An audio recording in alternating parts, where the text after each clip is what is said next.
I'm saying is that was not God's purpose for my life. And as time went on, I began building that temple. And you know how that temple began to be built?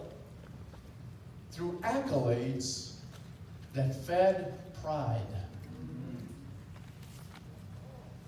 I became highly decorated. I received one of the highest commendations in the Tampa Police Department, Officer of the Year. All these things were the gold on those walls. This was the temple that I was building. And my eyes began to shift from the purpose that God had for me to looking at that temple. And it was feeding my ego, and it was feeding my pride. And I was considered the best undercover officer in the Tampa Police Department. In fact, I received an award for making the largest drug bust in Tampa's history. Laying more gold. Laying more gold. Here I am, smiling and looking at it. Feeding that ego, feeding that pride. Meanwhile, in the background, here's the grace of God. The little signs that I wasn't seeing, those stones, the little things, the signs, because He loved me, because I was a prodigal son. Come on, brother. And He still loved me, and He was trying to pull me back, and He saw the path that I was headed in. And He was trying to warn me. But I was going deeper into sin. And to my detriment, I got better at being an undercover agent. To the point where the DEA, the feds, the federal government, they wanted me on their task force. And when I heard that, more gold, the ego was being fed. So I joined this task force. And I began traveling. And I would go from Tampa to New York, from New York to Houston, from Houston to LA, sometimes out of the country to the Bahamas. And I'd do this over and over. And they would give me things to wear, like a $10,000 Rolex watch. You know, the shiny things, that gold to feed the ego. And they would give me a brand new Cadillac to drive. And we would stay in the finest hotels, $700 a night suites. And then when I would walk in the office, everybody would look at me as I was somebody. And I knew it, and it would feed my ego. And this went on, and my poor wife, she went on this journey with me. I didn't tell her much because I was protecting her. And at first, I was enjoying it. Enjoying that life. Well, who wouldn't enjoy traveling all over the place, eating at the finest restaurants, ordering everything off the menu? We had an office in Sarasota, Florida on the beach, and it had my name on it. It was feeding this ego. But you know, it became darker. Because that life is dark. That life is dark. You know who the prince of the powers of the air is, right? He took Jesus upon a mount and offered him the kingdoms of this world. And if he had no control of this world, why would he offer it to Jesus? He controls this world. That's why Jesus says that we should be a part of the world. Though we live in this world, we're not of this world. Because the world will consume you. You can't serve two masters. So things started getting darker for me. That line, that separation, started blurring. There were times that I was forgetting who I was. I tried. I'd come back from an undercover trip and I would take off that $10,000 Rolex watch and take off my clothes and try to mow the lawn like a normal person. But I couldn't separate. I was always somewhere else. And I knew that my wife knew that I was always somewhere else. I went through the motions of returning back to normalcy. But it became more and more difficult each time. And I began consuming alcohol, drinking, just trying to mask the stress that was building. I put on a face like I was a tough guy. When I was meeting with these drug dealers, I put on a face, trying to be a tough guy. Inside, I kept feeling something pulling me. It was the grace of God, those signs pulling me, trying to pull me back. But like a snow, like a ball of snow going down a hill, it kept growing. It kept getting bigger and bigger. And this thing here kept getting worse and worse. And there were times that I really didn't know who I was. I didn't know whether I was a good guy or a bad guy. That line just blurred. One time they took me off the streets, made me see a psychiatrist. That's how messed up I got. It didn't last long. I was able to manipulate the psychologist into putting me back. And this thing really got out of hand when I was in Houston, Texas. Something really bad happened. And after that, I received a call from South America that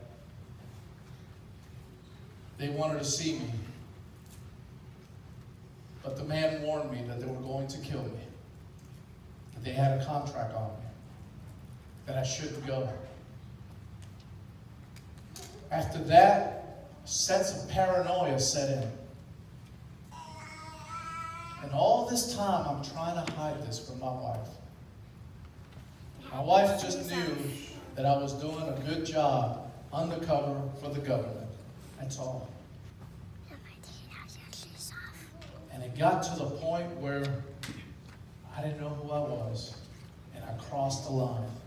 I told the bad guys that they were in the middle of an investigation. They were going to get busted, and I became one of them. I was helping them. I crossed that line. And it wasn't until later that I realized it. I realized it, and I was so distraught that I took my gun and I stuck it to my mouth. And I almost pulled the trigger. But God's mercy stopped me. I thought to myself, I can't do this to my wife. There's got to be a better way. I tried to hide my sin for quite some time, but, God will expose you. And just like the temple, for 40 years after Jesus' death, 40 years, God extended His mercy. My time was coming to a close. I tried to come back to the Lord, but I wasn't fully dedicated. Like nobody in this church, but a lot of people in other churches. They're just going through the motions, but not fully surrendering. And I was going through the motions, and I remember my wife and I were at Bayshore Methodist Church in South Tampa, and it was a big church, great man of God, a pastor, that God spoke to him, and he extended the altar call. And I remember he extended it 3 times, and he kept saying, there is someone here. There is someone here. And I knew, I sat in the back, and I knew it was me. I knew that there was a storm brewing, and the storm was coming. And that temple that I had erected in my mind was going to crumble. I knew that storm was coming. And you know, I didn't go up to the front. God was giving me an opportunity. And I did not go. I walked out of those doors with that burden on my back. It wasn't long after that that I received a call to go to the federal courthouse in Tampa. The night before, the Lord spoke to me, even though I was backslidden. And I knew that those walls were crumbling. The night before, I fell on my face and I cried. The night before, I held my wife in an embrace, and we both cried. She didn't know what was coming down. And I told her I loved her, and I held her. The next day, I was working in homicide at the time. I had been transferred. I walked into the federal courthouse. I had my gun on me, so I did not walk through the metal detectors. And I'll never forget the look of those marshals that work. They had a look of terrified. They looked terrified. And I thought to myself, it's happening. This change is happening. I could see it in their eyes. They're looking at me as the bad guy. And as I walked into an office, a gun was stuck to my head and I was handcuffed. That was the last time I was a police officer. I was sent to the Pinellas County Jail. Again, thoughts of suicide went through my mind. But for the next 90 days, while I was in solitary confinement, 24 hours a day, 7 days a week, I fell on my face and I asked God for forgiveness. Praise God. Every day,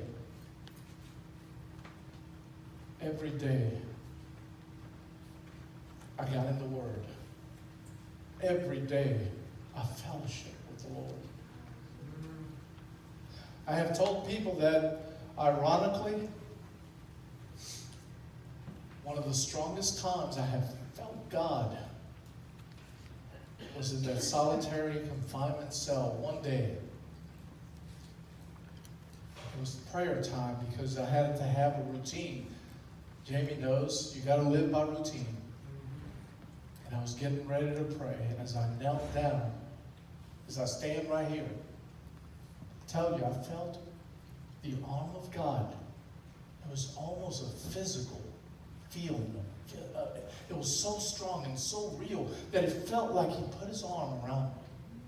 And I just wept like a baby because I knew that his mercy was with me.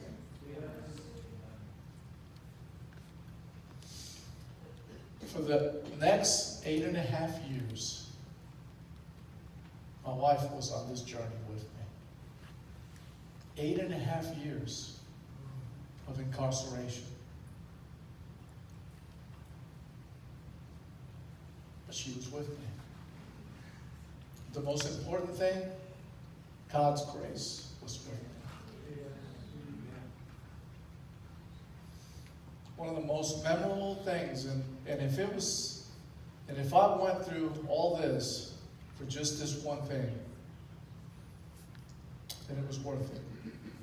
A young man was in one of the cells with me. He was in for murder. He wouldn't smile. He was angry. He wouldn't say much. But he saw me reading the Word and praying constantly. One day, he asked me a question and it opened the door. And he began to tell me what happened. How he murdered this one man and he really felt bad about it. He felt that he had to do it to defend his life.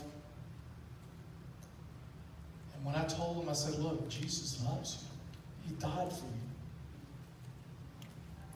He asked me, would you pray with me? And we both knelt down in that cell, in the hard, cold concrete. And he accepted Christ, and he came up with tears in his eyes, and it was the first time I saw his smile, and I saw those chains broken, even though we were incarcerated.